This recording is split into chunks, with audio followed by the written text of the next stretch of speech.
sometimes no matter how hard you try and how hard everything goes, you just wish you could go back to square one because whatever you've been doing wasn't right and you weren't going any faster. Jim Thornhill III, I'd like to present this to you for I wish I had it back the good old days. This is a model of his first Bug. Kind of a flawless car, always there. Didn't give him a lot of grief. And I think he kind of wishes he had it back some days. Keep it down from our Come on, Jim, you can figure out. It's not that big of a maze. You know, we got the cheese right up here.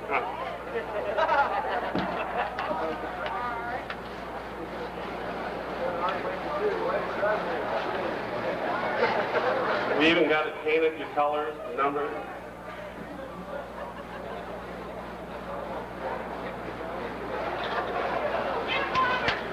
That's it. Thank you very much. Oh, I'm sorry. I did forget one. I really did. I guess I should do this. In the bomber division, at the beginning of the year, we had a lot of interesting cars. We had a lot of Chevys. We had a couple of lone Mopars, and we had some Fords. We had a Mopar that looked like it was going to be pretty dominant there for a while. And then it started kind of going to heck in a handbasket on the young man, and Ford snuck up and took it away. So, John, I think you should wear this with pride. Have you driven a Ford lately, John? Now, John, you come up here.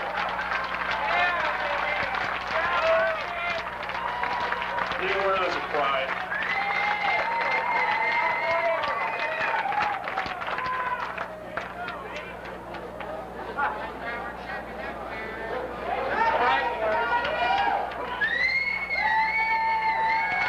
Thank you very much. Have a good evening.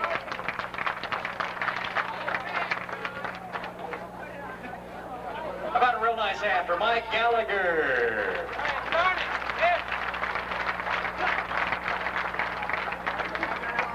There's one fellow we're going to touch on in the mini stock division in the special awards tonight, but I just have to take this second to call attention to him because I know it took him at least as long to dress as it did Mr. Cressy and myself tonight. He's the only other cat brave enough to come into a bunch of race car drivers wearing a tuxedo. And he's got the prettiest green cummerbund and necktie on. John Pierce, stand up and be noticed. He's over here somewhere. Where is he? But there, turn around, put the light on him. Look at this guy.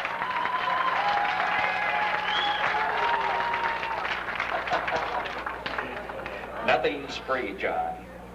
You'll pay more later. You keep that number 17 going like you are, you'll be right at the top, I'll tell you that. Now we're in for a little humor break this evening, and our guest this evening is a gentleman that is originally from the Seattle area. He has played all over the countryside. He is open for Glenn Campbell and some other people. He's a funny guy, plays Pelican Beach and a lot of the comedy clubs around Seattle. If you get out, I know you're going to recognize him. If you don't, you're going to love him after his performance tonight. Would you please give a nice Evergreen Speedway welcome to Mr. Ron Reed.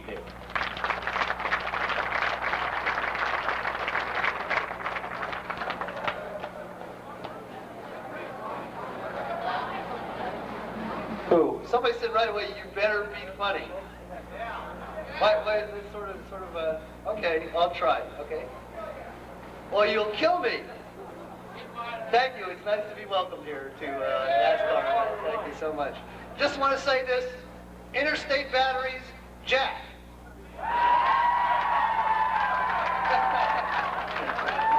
Just wanted to get on your good side right away. It seemed to go over big before, so.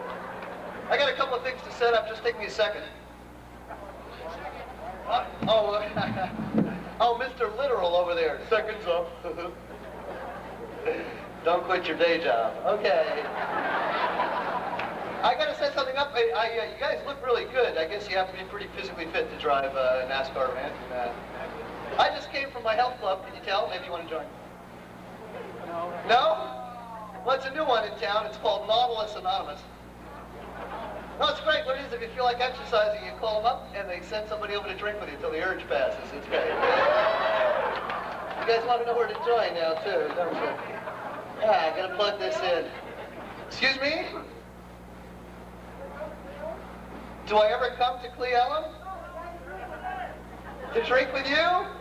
Well, there's not a lot of good reasons to go to Cle Elum, but I think that's probably the one right there. I think I could go for that. I just had to plug this other thing in over here. So I had a tough time getting up here. Propane truck overturned on I-5. But actually, it was a milk truck, but it was carrying propane. And so nobody was hurt too badly. That's kind of a good thing. I appreciate that. So let me ask you. I'm going to ask you some questions first, but I want to find out some things about you. Most of you guys drive Fords. Was that the deal? Yeah. All right, just Fords. Applaud. Fords. What else we got? I suppose Chevys. Ooh. Volkswagens. Really? Okay, if there's Volkswagens, who's the Hyundai drivers? Nobody got his things up. Well, I talk about a contradiction in terms. That would be a souped-up Hyundai, I suppose. That's a contradiction in terms. Contradiction in terms is an interesting... there's a word for that in the English language. It is oxymoron. I'm not making it up. That's really the word. Oxymoron is a word. It's a contradiction. It's a contradiction in terms, like military intelligence. You know, stuff like that. It doesn't sound like what it means, though, does it? Oxymoron. Doesn't sound like a contradiction in terms. Sounds like something stupid teenagers put on their acne. A little oxymoron. Well, my name is Ron Reed. Thank you very much. Thank you. It's not my real name. I changed it for show business. I did. My real name is Ron Cougar Mellencamp. Thank you. You can call me Ronnie Cougar. My friends do. I gotta explain the beard. I don't want you to think I'm insulting you by the way my hair is cut in the beard tonight. I'm doing a part in a movie, and I needed this look for the movie. It's a feature film being made in the Seattle area. It's called Stages, and in it, I play the part of a small-time comedian who's a burnout ex-60s hippie playing small clubs around the Northwest. Typecasting, you be the judge. Oh, man. You understand. That's good. Movie's called Stages. At least that's the working title. I just want to tell you about it. I have another good reason for being tired, and that is I have a new baby at home. Oh. Thank you. I had her myself. I'm exhausted. Thank you. No, of course, my wife did a lot of the work, fortunately. And it was interesting. I've learned so much becoming a father, having a baby. I've learned so much. The first thing I learned was how to live with a pregnant woman for 9 months. Some sort of estrogen festival goes on there. They get wacky. Nesting, the psychologists call this. Nesting. My wife nested. She made her own lampshades. She crocheted an afghan out of her own hair. She was convinced that the child she was carrying was a girl. Convinced. No medical evidence to back it up whatsoever. Woman's intuition. She said, woman's intuition, it's a girl. I know it, it's a girl. Started buying pink things, pink blankets, pink sleepers, pink toys. I was nervous. Because nothing's for certain in this world. And I saw myself some years from now having to explain all of that to my gay son. I saw myself taking him aside and saying, Melissa, this is a baseball. Put down the Barbie, let's play catch. But you know what? Doggone it, she was right. She's always right. It was a girl. Her name is Melissa. She was 2.5 weeks late, this baby. I figure she was putting on her face. There was some husbands and boyfriends being kicked under the table for laughing at that one. I thought this was going to be the first baby born a teenager. I thought my friends would call up and say, what can we get for the baby? I'd have to say, she wants a Camaro. So I'm observing little baby behavior. I'm having the best time because, oh, it's my first kid, you know, and actually, it's not true. I used to have 2 kids. But I was driving along, I saw this sign that said, "Watch for children." Pretty nice, huh? What's that?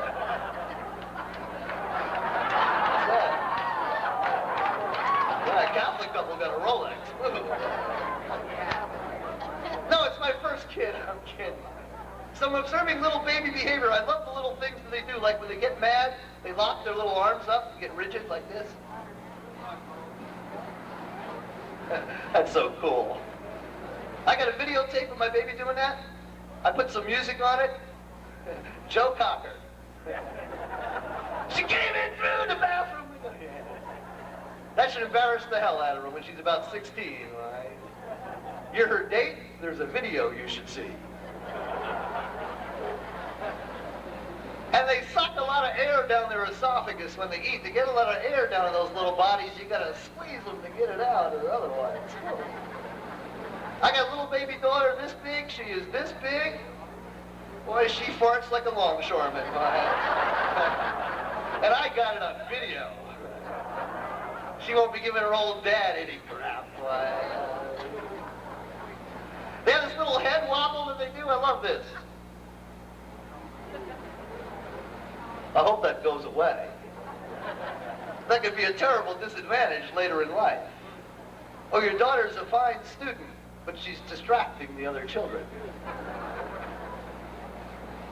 I'm talking baby talk to everybody, to my friends on the phone, you know.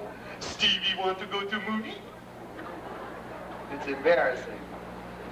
I'm so glad we use the word baby for human offspring. It's a nice word. It's a cute word. Baby. Baby. Because we have a very rich language. We got lots of words to choose from. Baby's a nice word. It's so much nicer than, say, larva. It is. We're using a diaper service. Cotton diapers. For ecological reasons, disposable diapers do not decompose. They take 300 years to dissolve. Did you know that? They're filling up our garbage dumps, filling up our country. Millions of them every day. They don't go away either. Someday that's all that's going to be left of our civilization. Disposable diapers. And those McDonald's styrofoam containers. Someday, 1,000 years from now, archaeologists will dig us up and say, we don't know much about these ancient people, except they were really small and they had poor personal hygiene. And puppets. I got a baby picture. Some of you are not going to be able to really see this. I never thought I'd have a baby picture in my wallet. I got to show it to you. If you can see it, I hope you can see it. Can you see that? You can see it? I thank you. Cute, thank you. I was so proud, the first couple of people who said, oh, what a cute baby. Till about the 17th or 18th person said exactly the same thing. Oh, what a cute baby. That's when I realized when you look at a baby picture, that's what you have to say. Because nobody ever looks at a baby picture and goes, geez, what a pig. Oh, my eyes! Ah! Picture was taken when the baby was 2 days old. It was taken by the people I call the Too Numb to Say No photo studio. If you've had a baby, you know who these people are. They come around to the hospital room the day after the baby is born, just after mom has had her Demerol. And they give her a sales pitch. You want to remember your baby just the way she was. She'll never be this old again. Sign here. Okay. So mom signs it. Now the next day they come to take the baby's picture, and for some reason, when they take baby's pictures, they comb their poor little hair into this little onion shape. So now I am the proud owner of 120 wallet-sized photos of this little Walla Walla suite. So proud of that. The biggest lesson I think I learned, though, was being in the delivery room with my wife. I was there. I was in the delivery room, and I learned a lot. Because I think I can speak for all the men in the room. I think I can speak for all the men in the universe when I say we are pretty proud of our equipment.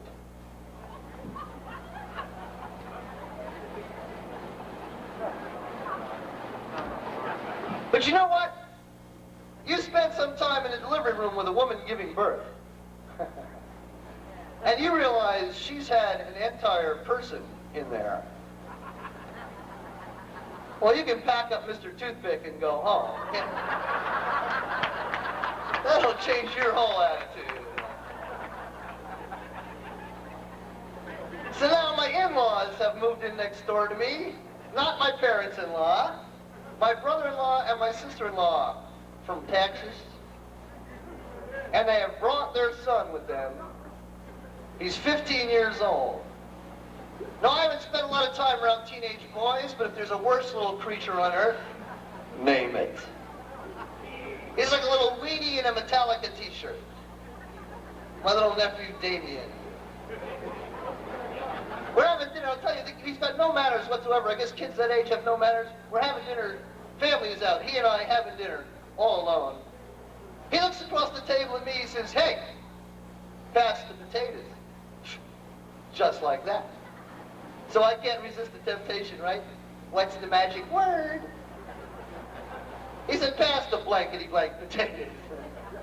Turned out that was it. Boy, it takes some punch out of that joke when you take that word out, man. I'll tell you. Now I know something. The cars you drive on the track, you drive those in the street, not the same cars, but the same brand. Ford people, you drive Fords? No. Yes? No? Do you have an easier time buying a car than I do? Because I have a terrible time buying a car. I'll tell you what happened to my car. Maybe you guys can help. My car broke. Broke right in half. It was a bad car anyway. It's the last of the dinosaurs. It's a big old 70s car. It's a 1977 Dodge Brontosaurus. It's 127 feet long. I measured it. It's one of those great old 70s colors too, baby poop yellow. Nice. It said Dodge in little chrome letters across the back. The G fell off. Now it's just a Dodge. So I had to get a new car. It is so hard to buy a car because cars are not sold by the cornflake method. You know what I mean by that? You want cornflakes. You go to the grocery store. It says $3.29 on the cornflakes. You take it. You give them the cashier. You give them the $3.29. They give you the cornflakes. You go home. Everybody's happy. But you go to a car dealer. You go to buy a car, now it's not $329 anymore, now it's $15,000, whatever a new car costs, $20,000. And you cannot find out the price of the car. There's a price tag on it. Doesn't mean shit, apparently. Because you have to go in and negotiate the price like you're in the goat market in Marrakesh. Because they take us into that little room, you know the little room? Two chairs, one table, no windows. It's called the closing room. Because that's where your checking account closes. And that's where we ask the question, the magic question, how much is the car? Simple question. And what does the salesman invariably say when you ask that question?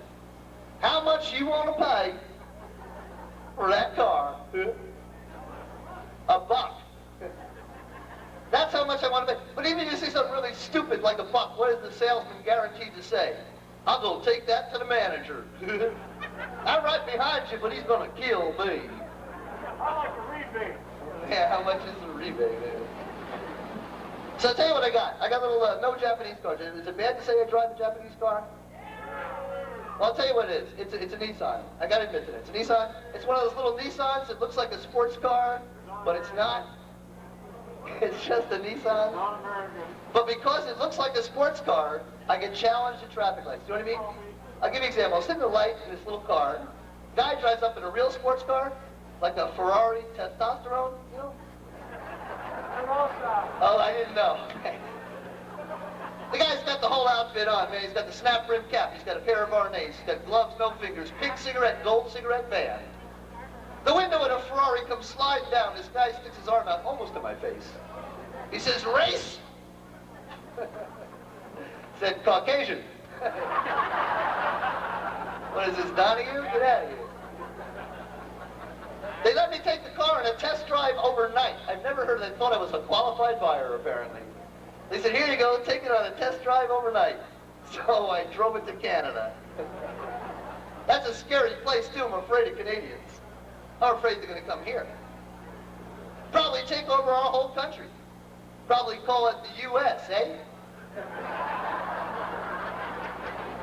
They really talk like that. It's like being in a whole country full of people who just aren't sure. We had a good time, eh? I don't know. They like their alcohol up in Canada, too. They like it a lot. I found out what it is. They got all these signs up there that say, drink Canada Dry. They said, okay. Think if we start now, we can do it. Kelly right in there all year, of course, in that pretty little blue and white super stock. Did a fine job and a gentleman indeed. Way to go, Kelly. Kelly Tanner. All right, moving along in the NASCAR Super Stock Division. Rookie of the Year, and I met him on the sidelines. The guy went out, he has his own construction company, and he's a race car fan, has been for a long time, and one day he just said, I want to be a super stock driver. He went out and bought himself a super stock, and there he was, and he made a pretty good account of himself, I think, through the year. The Rookie of the Year, driver of the number 29 super stock, Mr. David Geyer. Dave Geyer.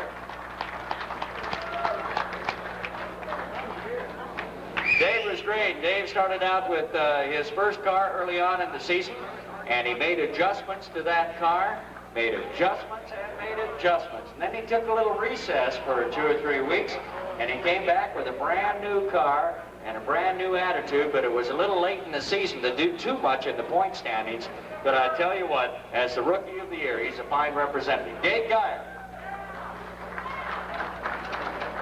Jack, we've got a double dipper now, and we'll do the first one, and this man had to be something very special, to be honored by all of his people. Most inspirational for 1989 in the Superstock division, Joe Decker. Number 68, Superstock Joe Decker. Ah, yes. Joe Decker, number 68. Most inspirational. Also, while he's up here, let's give him the Sportsman of the Year. A double deck for Decker. We like it.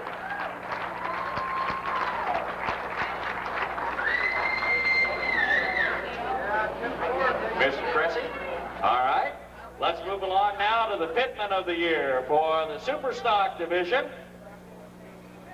Pitman on Mr. Zaretsky's number 2 Superstock, the Kerslakes. Pitman of the Year. Who's going to do it? All right, I'm sitting at the front of the table while I'll just go up here and do it myself. Then. Way to go, Carl. Carl will keep up, pointing in the right direction. You betcha. Carl's been here. Man, one of the good ones we follow all the time on the West Coast. Of course, without people like this, Carl would have a lot tougher time living in Marysville. Yeah, you think so? I could live in California. It's about the same, Carl. Calm down, Carl. Well, We'll make your hair. everybody likes everybody. Yeah, we're ready. We go to the best American car, 1989, Kelly Tanner. Number 65, Kelly Tanner. I'll tell you what, Kelly went through more quarter panels this year than I think than any other Superstock driver.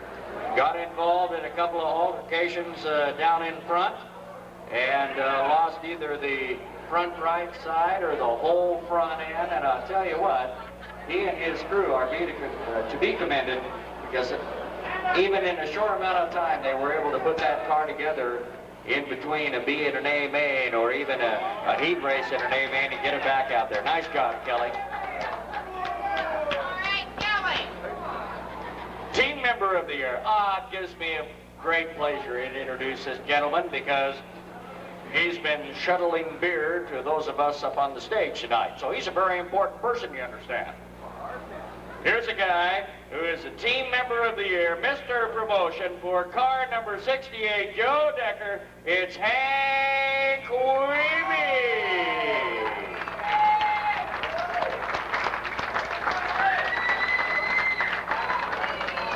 Hank's a great guy. He's the ultimate promoter. He's out there talking to people all the time. He's talking to business people. He's talking to radio people, oftentimes very effectively. Lunch, drinks, dinner. And he knows how to do the job. He also takes care of the announcers. Yes, he He does. knows how to buy a drink. That's my kind of guy. Yeah. Hank Weeby. There you go, Hank.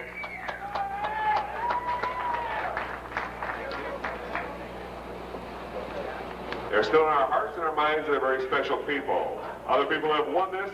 Carl Zareski, along with Dale and Gail Yeomans, Lyle Merrifield, and of course Marty Gay and Althea Butler, the winner of the John Gay Fred Butler Hall of Fame Award, the Cascade Push Truck Association. All right, good stuff.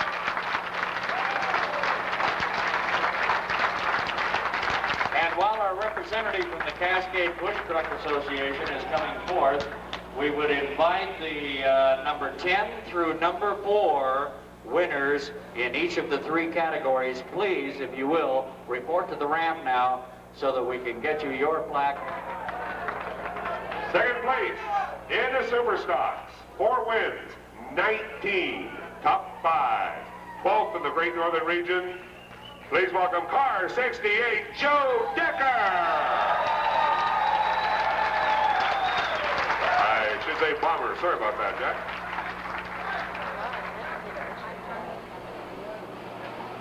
Joe Decker in that number 68 car coming on strong, and there's some big news about Joe Decker coming up in the 1990 season. And we'll be